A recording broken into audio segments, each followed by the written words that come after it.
Hey everybody, what is going on? Hexlex here. I got another Master Duel video for you all. So today we're coming back to our Spright Punk list once again. I have been doing some testing with it for using in the World 2023 Championship Qualifier event. That's going to be the Duelist Cup-like event that's going on right now.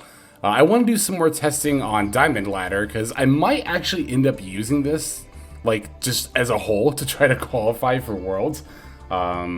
You know, I had this like wild thought for playing this deck in the MCS to see if I could top with it, and then I did. So now I kind of feel like, why not? Let's see how much further we can take a cool deck like this. So I haven't made any updates to the list as of right now, but after testing, there are a few changes that I do have in mind that I am kind of thinking about. One of the main things I'm thinking about is to address an issue that honestly hasn't come up too many times, but at the same time, it's come up enough that I really do think we might need to play a second Deer Note is what I'm getting at here. We only have one copy at this time, and again, this hasn't come up too often. It's been maybe 2 or 3 times in testing, but sometimes, you will end up milling the Deer Note with the Chaos Ruler, and then you can't really make Punk plays after that because, well, your Deer Note's in the graveyard, and we don't actually have a way to summon it from the graveyard. We can summon it from hand with its own effect, and of course we can summon it from deck with Foxy Tune, but alas, we do not have a way to get it back from the graveyard. So there are some situations. It's a very niche case scenario though, right? Because not only does it involve milling a one-of, but it also involves making Chaos Ruler before actually going for the Punk line, which doesn't happen too often, but you know, if we open Assault Synchron plus Spright Blue, which is our ideal turn 1 hand, you know, then we do go into Chaos Ruler before we go for a Punk engine. So I could definitely see a situation where, or I could definitely see a case for, rather, arguing for a second Deer Note. It is something I've been thinking about. As far as what I would drop for it, that's really where it comes in, right? And that's where it becomes a lot more dicey. Maybe Prosperity. Prosperity is something we could probably afford to get rid of, but it also really helps in smoothing out hands. It's only a one of those the problem, right? Like, if Prosperity were even at 2, it would be so much better in this deck, or even 3. But no, here in Master Duel, the card is at 1. So, as a result, it's not very consistent. You don't end up seeing it a lot.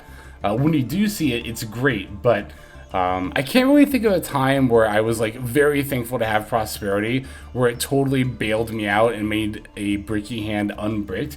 There have been times where I get it and it makes an already fine hand like even better, or like sometimes if I already have plays, I'll just use it to try to find like Call by or Crossout or something, but it's a little bit like extra in that regard, I guess.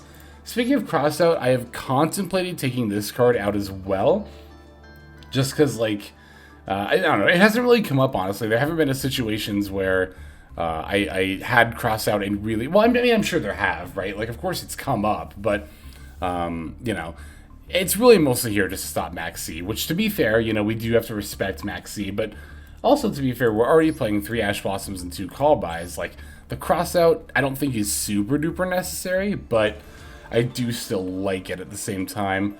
So I don't know, I'm pretty on the fence about that one. The second Spright Starter is another one, although of the things that I have talked about so far, this is the one that I'm least looking to take out. I really like having 2 Spright Starter in this deck because if you get interrupted or if your hand is bricky, it really helps to open with this card. Like, you know, if you start by going No-Punk Amin and activate the effect and then it gets impermed, sometimes that could just be the end of your turn, but if you've got Spright Starter, then you can at least put out a Spright line, right? And it's just one card to be able to do so. Now, of course, the drawback of Spright Starter is that it 2-locks you, and in this deck that actually matters a lot when you get 2-locked. So in that regard, it's really only good in situations where you have no other plays to open it.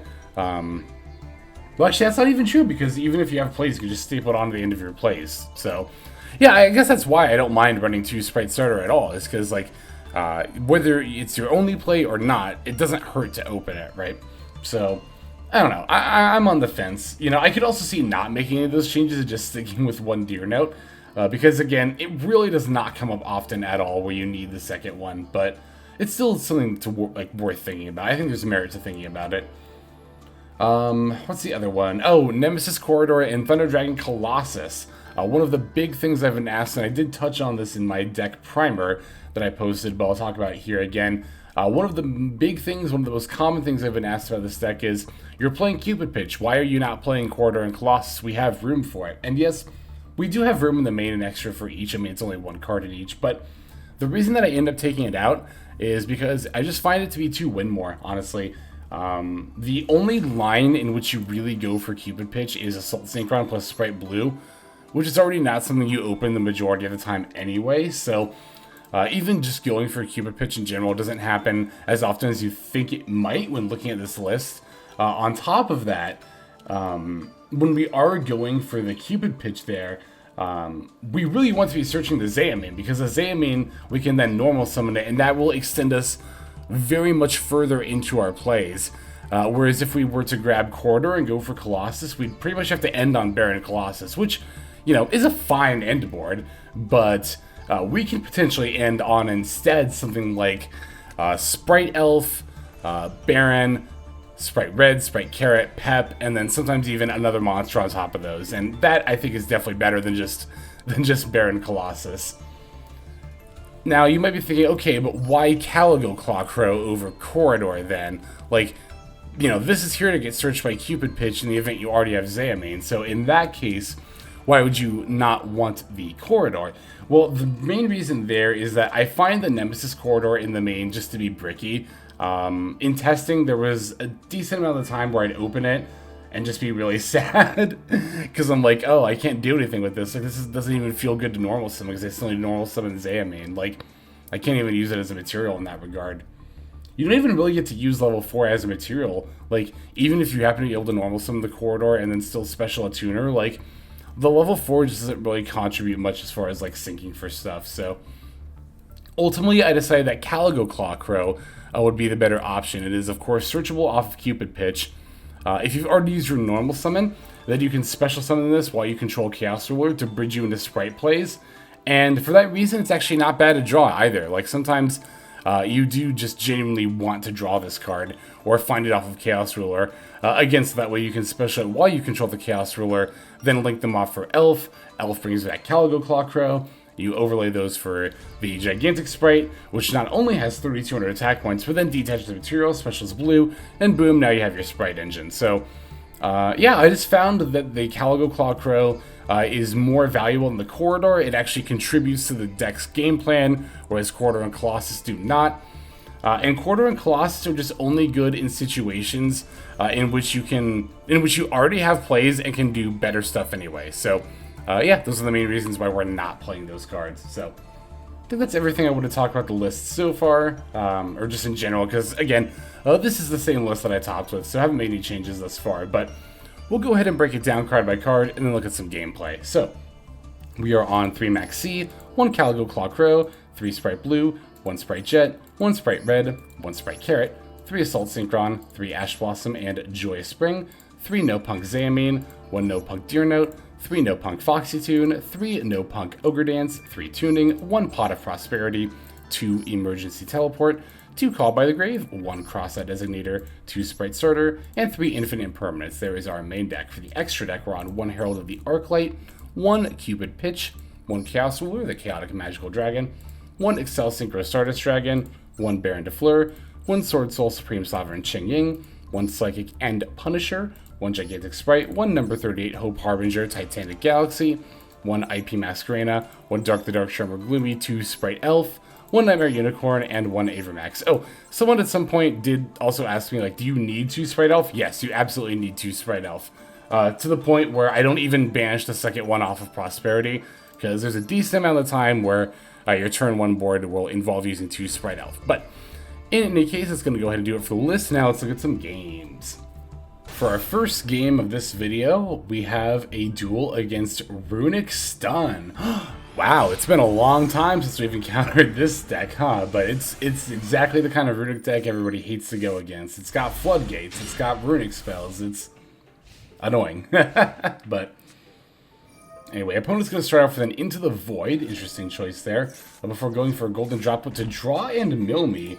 Very, very interesting there. I wasn't expecting that, although I guess they just wanted to keep all 3 of these and not go for a Hugin. I guess all 3 of these cards end up being valuable enough to my opponent, but In any case, looking at my mills, they didn't hit anything major. The Spright Carrot's a little annoying because I can't establish that to negate their Runick spells later, but I mean, it's mostly fine. Anyway, my opponent's going to card a Demise, and now I'll go ahead and throw out my Ash Blossom. Obviously, you don't want to trade for just the 1-for-1 into the Void, and I don't want to negate them giving me a draw, so. Glad we see the Ash Blossom, now we can stop the card Demise, and my opponent just has to end with 3 back row and nothing else.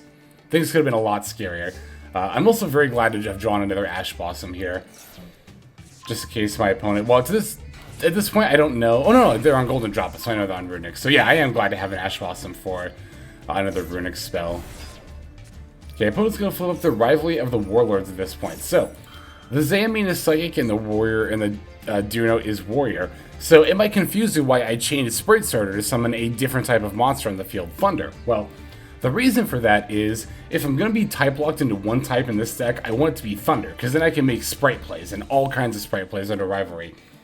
There's not, like, Zamin's the only Psychic, and Deer Note's the only Warrior, so having either of these on the field is not, like, going to be sustainable. I think in order to, again, advance my board state, and also potentially counter stuff my opponent might come up with, it is most important to throw out the Spright Starter now. It's also going to 2-lock me, but that doesn't matter at this stage. Alright, so now that I have a Thunder monster on the field, I can go ahead and establish that. Opponent does have a Flashing Fire for my Spright Blue. That's extremely annoying, as now I can no longer really make plays with this Spright Jet. They banished Prosperity, another blue, not a big deal, but I'm going to set Call By and also set Imperm, and I'm setting Imperm across from the Rivalry.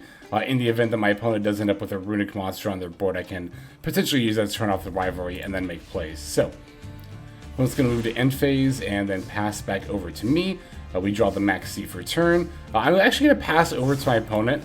You know, I can't normal summon the C and then special the Jet because my opponent has Rivalry, so alas, we're just going to have to do that. Alright, opponent's going to flip up Smiting Storm to special. I'm going to fire off the Maxx because I feel like this is the one chance I'll actually get to draw off of it this game. Summoning their Hugin, and I get to draw a card. Now, Hugin's effect is going to activate, and I'm going to Ash Blossom. I'm not using Imperm, because I want to save the Imperm from my turn to turn off the Rivalry. So I'll use the Ash Blossom to negate their Hugin Search. And the opponent passes back over to me. So I've got Tuning, Spright Jet, and Amin. So, I'm going to start with the Tuning, just to see if my opponent has a Runick Dispelling here, and or to see if it gets negated. Same thing with the Amin. I want to start by summoning this and activating just to see if it gets negated first. Then I'll use Imperm to turn off the Rivalry. Now, we have plays for days. I can special summon this Ogre Dance by sacking the Amin, special the Assault Synchron, special the Jet. Jet's going to add us a starter. Now we can sync the Assault Synchron and the Ogre Dance to go into our Baronne de Fleur. And then I'm going to throw out the Spright Starter. I would have loved to have had Carrot here, but that did get banished earlier, so I'll just blue for red instead and then summon that. Now we're going to link these off in order to go for our Spright Elf that will keep our Baron protected from targeting effects. Bringing back the Jet for a little more damage. Moving to battle phase, let's go ahead and hit Hugin and then smack our opponent directly. And then after that I will use Baron's Destruction effect to get rid of the Rivalry of the Warlords here. Opponent is going to flip up Runick Destruction to special Runick monster. I'm going to negate that because what my opponent is trying to do here is summon the Hugin back to the board. Hugin's effect actually does not need to go on the chain link in order to activate. So if my opponent summoned Hugin off of this destruction, that would actually allow the Hugin to still protect the Rivalry. But now, like I said, I'm just going to negate the destruction so that doesn't happen. And now Baron destroys the Rivalry. Now our opponent's in top deck mode. We have no longer an Omni negate, but we have the Spright Red. I mean, we already have an established board anyway, right? So it's not going to be too hard for us to win, which we do following our opponent's next turn. So I always like showing off games like this against stun decks because I think a lot of people out there, I don't just think, I know, I've had people in my comments say, when I play against stun and they flip their floodgates, I just concede. I don't think it's worth playing it out at that point. And I think that's always a misplay. It's always a misplay to do that. I mean, to be fair, if you do value your mental health higher than the possibility of winning that one game, then yeah, you know, obviously it's fine to concede at that point. But in terms of just keeping your mind focused on winning the game, yeah, Yeah, that's like the worst thing you can do, because there's a lot of situations like this one where even if you're not playing anything in the main deck like Cosmic Cyclone or Heartbeat's Duster, you can still find outs to stun decks. And really, our opponent did not have much board presence there in terms of monsters anyway, so we could have just like kept that Deer Note and probably just beaten down with that and been fine with that. But again, I wanted to make sure I had multiple monsters on the board, so I chained the Spright Starter there in order to potentially establish that under the rivalry. But in any case, there is our first duel there against Runick Stun. Let's go ahead and take a look at this next game. Alright, the next duel is going to be up against Tearlaments. A shock, I know. But, yeah. We get to take the first turn, so that's always nice when we get to do that. Unfortunately, our hand is not looking very great. We're just going to have to normal Caligo Claw Crow and then go for Spright plays here. Thank God we had the Ash Blossom. But we actually know we use the Crossout instead. So, that's right, I remember this game. I remember thinking for a minute here, like, you know, I've got Ash Blossom and Crossout. Which do I actually want to use against the sea? And I think I actually value Ash Blossom higher than Crossout, generally speaking. If my hand was Ash Blossom and Called By, in that case I would use Ash Blossom, because I do actually value Called By higher than Ash Blossom in this particular meta as a form of disruption. Again, we're just assuming that we're playing against Tearlaments, which in this case we are. I think Ash Blossom is better than Crossout against Tearlaments, and then I think Called By is better than Ash Blossom. So that's kind of the hierarchy of what I would use to stop Maxx C here. Alright, like I said, we don't really have many other plays aside from just Spright stuff, so that's pretty much all we're going to be doing this game, is just making some Spright plays. Or this turn of this game, anyway, so. Here's the Gigantic. Gigantic's effect is going to let us get the red, and now we're going to link that and the Jet off for an Elf. Elf is going to bring back a random body, and then my plan here is just to use Starter for Carrot, link those off for IP, then pass over to my opponent. During my opponent's turn, I'll use the Elf to bring back the Carrot. This way we at least have not only the possibility of Knightmare Unicorn, but also potentially Avermax established. I don't know if I've actually yet summoned Avermax in this deck, but this would be the most likely situation to do it, I think. Who's going to start off with Foolish Burial Goods? I will respond with the Elf, bringing back the Carrot, and then when the Soul Lake effect activates, I can negate it with Carrot if I want. But I actually decided to use Ash Blossom here because I think Ash Blossom in this case is the more, like, niche case negate, right? Like, I value negating a spell or trap card my opponent activates from hand far higher than I value the Ash Blossom. I'm thinking of triple attack in particular, right? That's why I mainly used Ash Blossom instead of Spright Carrot there. I didn't want my opponent to, like, I didn't want to negate the Carrot with, or negate the Soul Lake with Carrot only for my opponent to then immediately fire off the triple attack. So there's the Ash Blossom negating the Search. Opponent's going to normal summon Supreme Sea Mare. I'm going to negate and destroy it with Spright Red, so that way they don't have a level 4 body on the board to potentially make a rank 4 with. And then my opponent concedes, so that's just going to go ahead and do it. Now, at that point, we did still have not only a spell trap, negate, and potential destruction, although against, you know, Tearlaments, you really don't want to often destroy their spell and trap cards, but we even still had the possibility of going IP Masquerena into Knightmare Unicorn there to potentially bounce back like a Kiklos that might get summoned or something like that. So there we have it. There is that duel against Tearlaments, and as you can see, even when we don't open a super impressive and combo heavy hand, like, there's a lot of times where Spright plays are just enough to get you there. It's why I do like the Spright engine in this deck. I've also been testing a variant with the Thunder Dragon engine as well. And while the Thunder Dragons do have more combo potential than the Sprights do sometimes, the Sprights have a lot more, like, individual, or like, what's the word I'm looking for? Insulated plays. They have a lot more insulated plays, so that way even if you get disrupted, or if your hand's not great, you could still pretty easily have a solid ending board there. So there is that game against Tears. Let's go ahead and take a look at our next duel here.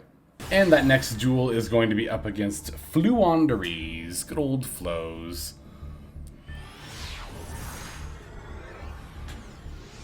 Alright, we're taking the first move yet again here. And this opening hand is definitely looking better than the last one. Namely, we have an E-Telly, so we have access to Amin. Definitely do not mind opening Caligo Claw Crow, though. In this hand in particular, once we get our Chaos Ruler online, we can special the Crow and then special Jet and Red and then have more plays from there. So, yeah, I mean, you're seeing in action what I was talking about in the deck profile, why I tend to like the Caligo Claw Crow more than the Nemesis Corridor. If that Crow was Nemesis Corridor in either of these hands, it would have been so much worse. It would have been so much... Like that last game, if that Crow was Nemesis Corridor, we would not have had plays, period. It would have been a complete brick of a hand, but...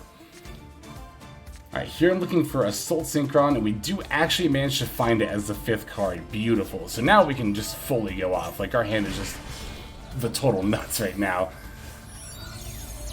I'm going to start by establishing the Baronne on the field, so that way we can stop any disruption our opponent may have.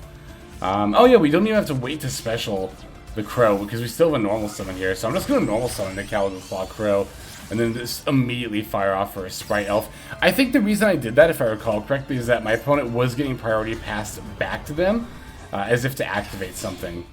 So that's why I established a Spright Elf a little more early than I might normally, but... Anyway, there's the Pep. Here's the Accel Synchron effect to bring back the Chaos Ruler. And we still haven't used Spright Elf's effect yet, so we can use that to bring back our red. Now we get to fire off Starter for blue. I've already used blue, but I'm just getting it out of the deck anyway. To go for an IEP Masquerena, and then we'll pass back to our opponent. So, yeah, Elf, Baron, Red, IEP, and Punisher with an Ash Blossom in hand. Definitely not too shabby at all. And we even get to bring back the Carrot as well. Or so I think. My opponent's going to fire off a DD Crow. But here, I'm actually going to use the Baron. That looks really weird. Like, that might look weird, right? You might be thinking, like, why would you want to use Baron, the Omni Negate, to stop the Crow or the Carrot from being res when that's just a Spell Trap Negate? The reason is that I did value having the Spell Trap Negate and Destruction here in case they played Map specifically, which the Baron does also provide, to be fair. But the Carrot also provides an extra body on board, and also is a potentially recurable negate, whereas the Baron is like a one-time deal, right? I also did not want to use the Spright Red to negate the DD Crow here, because that would involve sending either Elf and IP Masquerena, both of which I still want on the field. So that Baron negate looks a little weird, but that's the reason why I decided to do it there. Alright, so here's the Carrot. Now, opponent's going to activate not Map, but Unexplored Winds, so that's definitely still, you know, something I want to negate and destroy with Spright Carrot, so I will go ahead and do so now. Alright, opponent's going to normal summon Rabina. I'm just going to Ash Blossom here, like I'm not even going to bother using the Spright Red effect, because I don't really care if this, like, you know, sticks around on the field. And then, yeah, my opponent's just going to concede. Plus, also, further keeping in mind that I value keeping the IP Masquerena and the Carrot both on the board, it makes more sense to use Ash Blossom there over Spright Red. So, that's going to go ahead and do it for that duel against Flo. As you can see, we just established a relatively regular turn 1 board, and then just were able to win out pretty nicely from there. I don't even think Flo really has it out to psych in Punisher like alone, let alone like literally everything else on our end board. So there is that game. We have one more to go into. Let's go straight into it. Alright, the final duel for this video is going to be up against Tearlaments once again. They had some interesting tech stuff. They were teching some sort of Orcus engine. I don't know if this is specifically Orcus tiers, but they only had like 2 or 3 Orcus cards, so I don't know. But anyway, opponent is going to get to go first here, and we don't have any disruption in our opening hand, so that's definitely going to be a bit of a yikes. Although, what's not a yikes is just looking at how good our hand is, right? We have Tuning, so we can get Assault Synchron. Tuning, Spright Blue, Foxy Tune is already like... With those 3 cards in hand, you can make pretty much whatever monster in this Dex Extra deck you want to.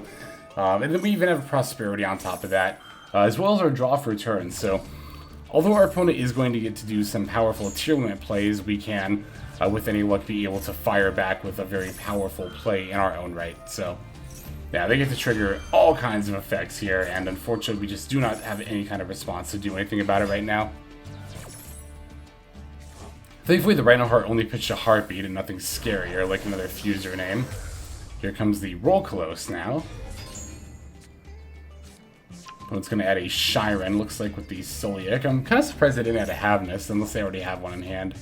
The Heartbeat does actually get to allow them to wheel that Solic back to hand. Ah, they're activating Shiren, or they added Shiren because they can actually activate it. And then they're going for the Abyss Dweller, which does actually hurt this deck a little bit, so it's definitely annoying, but what can you do? Alright, drawing for a turn, we find ourselves with a Spright Red. I'm going to start off with a Pot of Prosperity. Opponent's going to respond with the Dweller, makes sense. As always with the Prosperity, we banished, let me show you the 3 I banished here real quick. I always banish these 3 with Prosperity because these are the 3 extra deck monsters I tend to use the least, are the Herald, the Dharc, and the Knightmare Unicorn. But Prosperity is going to reveal an Infinite Impermanence, so we definitely like that to take care of the Rolkalos. So there's the Dweller and the Rolkalos have already either activated or been negated, so we don't have to worry about those anymore. I am concerned about my opponent's face down Solic, but we'll have to deal with that when the time comes. Unfortunately for me, my opponent has an Ash Blossom to utilize against this Foxy Tune. That's definitely annoying, but at the same time, it's totally fine because we have Assault Synchron and Spright Blue. We can just find Punk plays later in the turn anyway. Alright, gonna establish the Red and the Jet on the board.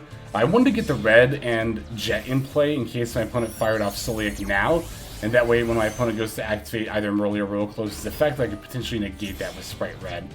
But thankfully for me, they don't actually end up doing that here. They allow me to go straight for the Chaos Ruler.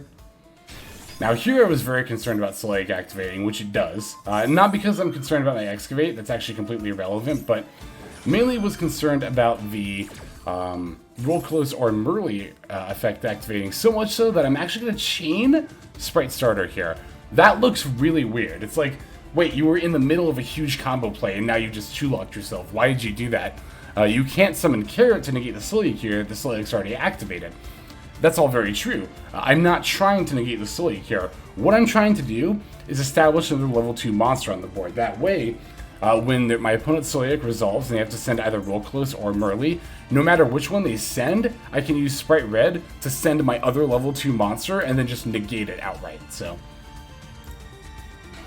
I'll establish the Carrot for that reason, and as you can see, my opponent actually ends up sending their Abyss Dweller as a result of me getting this Spright Carrot on the board, because now, if I want to get rid of this Rolkalos, I have to crash with Chaos Ruler, is what I'm assuming my opponent is thinking here. So, yeah, the Chaos Ruler gets negated, but I can go ahead and establish the Spright Blue here, and then link off for the Elf. Now I get to make Gigantic Spright to battle over my opponent's Rolkalos. My opponent's got a DD Crow for this Elf's effect, but it's fine. I already have a level 2 monster on the board, so I don't even need that to resolve at all.